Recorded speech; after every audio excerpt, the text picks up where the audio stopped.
भूयिष्ठान्तेन मुक्तिं विधेम। ॐ भूर्भुवः स्वः तत्सवितुर्वरेण्यं भर्गो देवस्य धीमहि धियो यो नः प्रचोदयात्। ॐ भद्रं कर्णेभिः शृणुयाम देवा भद्रं पश्येमाक्षभिर्यजत्राः स्थिरैरङ्गैस्तुष्टुवागुंसस्तनूभिः व्यशेमहि देवहितं यदायुः। हिंदू सम्मेलन में इस मंच पर उपस्थित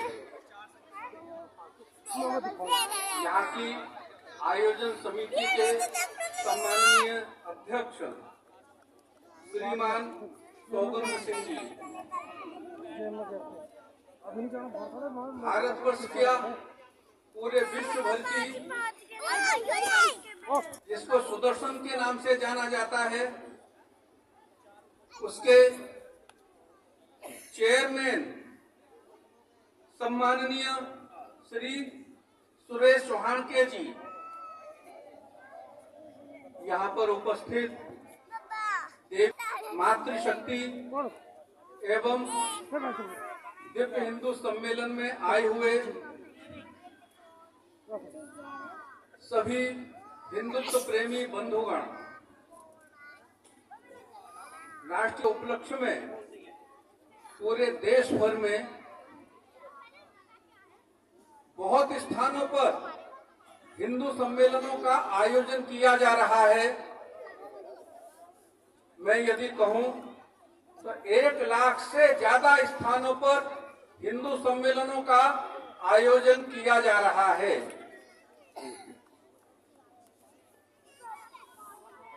दुनिया में ऐसा कोई संगठन नहीं है कि जिसको 100 साल हो गए हो अभी भी सक्रिय हो, सजीव हो। एकमात्र राष्ट्रीय स्वयंसेवक संघ है। 1925 सन में नागपुर में विजयादशमी के दिन हुई थी। संघ की स्थापना और संघ के बारे में जानकारी देने का मैं प्रयास करूंगा। भाइयों, संघ को समझना है तो संघ में प्रवेश करना पड़ेगा। मैं तो केवल उसका एक छोटा सा स्वरूप बता सकता हूं, उसके बारे में थोड़ी सी जानकारी दे सकता हूं। जैसे किसी व्यक्ति को चीनी खाने को दी जाए और पूछा जाए इसका स्वाद कैसा है तो बोलेगा मीठा, और गुड़ खाने के लिए दिया जाए, पूछा जाए इसका स्वाद कैसा, बोलेगा मीठा। बोले दोनों में अंतर है? बोले हाँ अंतर तो है। तो अपने मुख से बताइए क्या अंतर है कि मीठे का स्वाद और गुड़ के मीठे का स्वाद लिया है, वो अपने मुख से उसका अंतर नहीं बता सकेगा। कहेगा भाई आप स्वयं खाकर देख लो और इस अंतर को समझ जाओ। इसी प्रकार राष्ट्रीय स्वयंसेवक संघ को समझना है, प्रवेश करना पड़ेगा। केवल आकार स्वरूप ये मैं बताने का प्रयास करूंगा। संघ के संस्थापक डॉक्टर केशव बलिराम हेडगेवार वे स्वतंत्रता आंदोलन में भी क्रांतिकारी के रूप में थे। उस समय हमारे देश को स्वतंत्र करने के लिए कुछ विशेष प्रकार के आंदोलन चल रहे थे। एक अहिंसावादी आंदोलन था जिसका नेतृत्व पूज्य महात्मा गांधी जी कर रहे थे। महात्मा गांधी जी ने इस देश में स्वदेशी की अलख जगाने के लिए विदेशी वस्तुओं का बहिष्कार हो, स्वदेशी वस्त्र धारण करें, इसलिए चरखे को प्रतीक मानकर इस आंदोलन को आगे बढ़ाया। किंतु एक बात ध्यान देने की है, केवल चरखे से ही इस देश को स्वतंत्रता प्राप्त हुई ऐसा नहीं है। हजारों हजारों विप्लवियों ने क्रांति का मार्ग अपनाकर इस देश को स्वतंत्र स्वतंत्र कराने में अपनी भूमिका निभाई। ऐसे दो प्रकार की धाराएं इस देश को स्वतंत्र करने के लिए उस समय सक्रिय थी।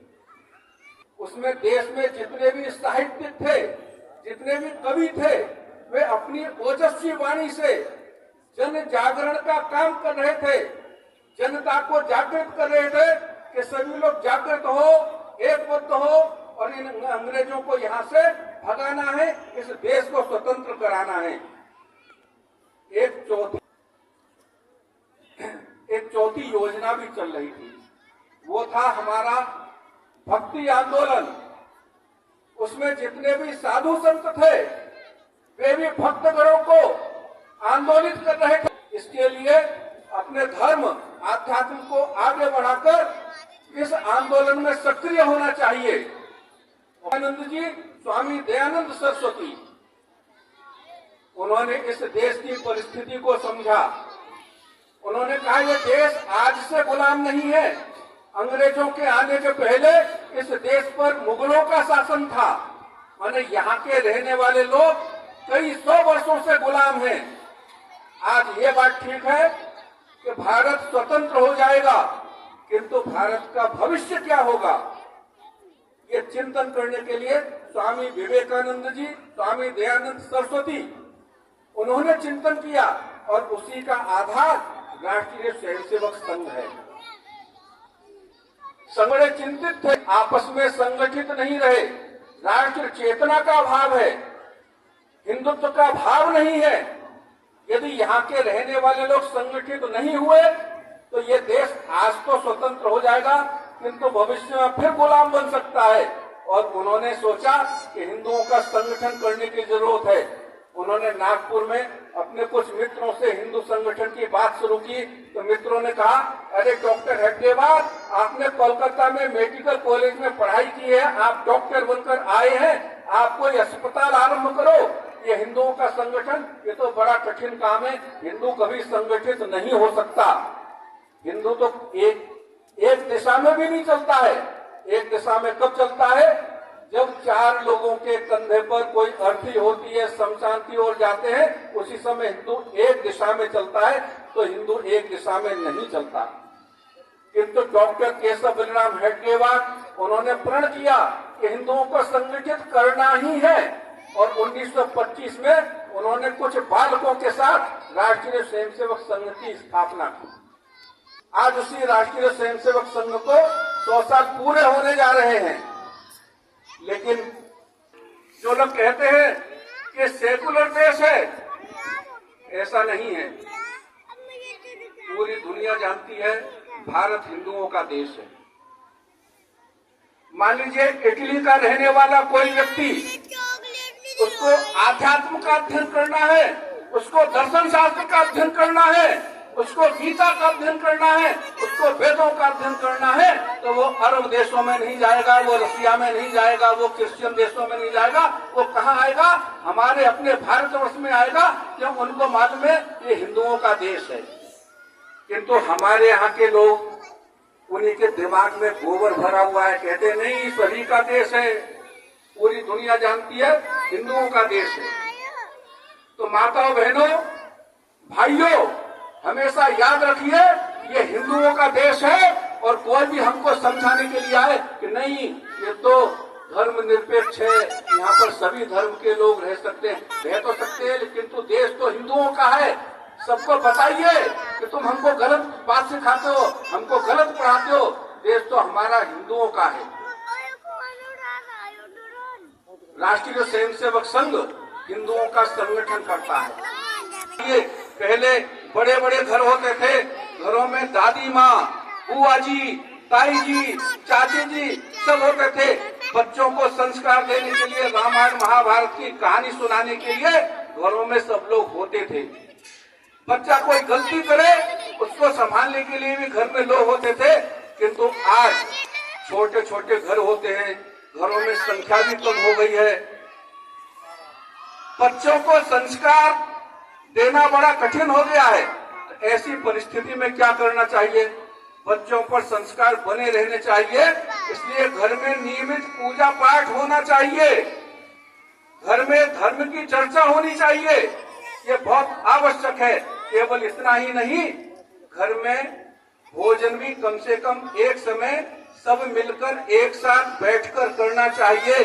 माताओं बहनों से विशेष निवेदन है कि इन बातों की ओर ध्यान दें। मोबाइल लेकर जाती है, ऐसा भी ना होने लगे तो वहाँ जाकर क्या देखती है। बड़ी नजर रखनी पड़ेगी। युग बदल रहा है, जमाना बदल रहा है, बहुत प्रकार की घटनाएं हो रही है। गाजियाबाद में एक जैन परिवार में एक बालक वो गेमिंग ऐप उससे गेम खेलता था। धीरे धीरे उसमें ऐसा परिवर्तन आया कि अपने धर्म को भूल गया, उसने धर्म को बदल लिया। और जब उसके ताऊ जी ने उसको फटकारा तो ताऊ जी से कहता है, मुझको रोकना मत, नहीं तो उदयपुर जैसी घटना हो जाएगी, ये सिर धड़ से अलग हो जाएगा। अपने ताऊ जी से कहता है। ध्यान देना बहुत ही आवश्यक है। माताओं बहनों भाइयों, हमें एक चीज की बहुत बड़ी आवश्यकता है, इससे देश में सुधार लाया जा सके, वो है सामाजिक समरसता। छुआछूत दूर होनी चाहिए।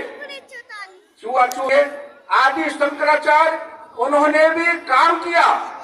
केवल इतना नहीं, इस देश में सभी लोगों में सुधार आए, संस्कार आए, समानता का भाव आए। तो दक्षिण भारत में जाएंगे तो उड़ीसा के खारवेल उन्होंने भी काम किया।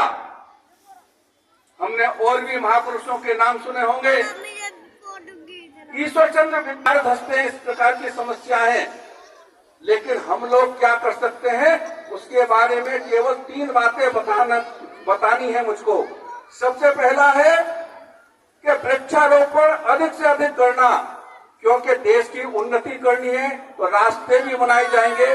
रास्ते बनाए जाएंगे तो वृक्ष काटे जाएंगे, और जब वृक्ष काटे जाएंगे तो पर्यावरण को नुकसान होगा। कहीं ऐसा न हो कि समाज के लोग कहें कि रास्ता सरकार ने बनवाया है इसलिए वृक्षारोपण भी सरकार ही करे, ऐसा नहीं। रास्ता तो हमारे लिए बनाया गया है। तो हमारे शास्त्रों में लिखा है, यदि एक पेड़ काटा जाए तो 3 पेड़ लगाए जाएं। इस हिसाब से हम वृक्षारोपण करें, किंतु वृक्षारोपण किस प्रकार